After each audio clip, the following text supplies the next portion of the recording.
Hi friends, welcome to Darbar சமையல். இன்றைக்கி நம்ம கேப்சிகம் தோரன் ரெசிபி தான் பார்க்க போகிறோம்.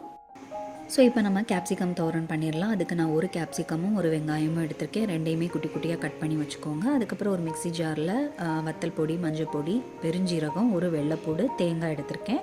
நீங்கள் பெருஞ்சீரகத்துக்கு பதிலாக ஜீரகமும் எடுத்துக்கலாம். அதுக்கப்புறம் ஒரு கொரகொரப்பாக அரைச்சி எடுத்து வச்சுக்கோங்க. அதுக்கப்புறம் ஒரு பேனில் எண்ணெய் விட்டுட்டு கடுகும் கருவேப்பிலையும் போட்டு தாளிச்சிடலாம்.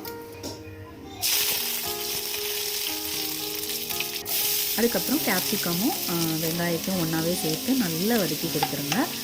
ரெண்டுமே நல்லா வேகணும். ஸோ நல்லா வதக்கிட்டு இடையில உப்பு சேர்த்துக்கோங்க தேவையான அளவுக்கு. கேப்சிகம் நல்லா வேகிற வரைக்கும் நல்லா வதக்கிட்டு லாஸ்ட்டில் தேங்காய் அரைச்சிருந்தாலும் அதை சேர்த்துடலாம். அதையும் சேர்த்துட்டு அந்த தேங்காயோட பச்சை வாசம் போகிறது வரைக்கும் நல்லா வதக்கி கொடுத்துடணும். கொஞ்சம் நேரம் நல்லா வதக்கினதுக்கு அப்புறமா கொஞ்சமாக தண்ணி சேர்த்துக்கணும்.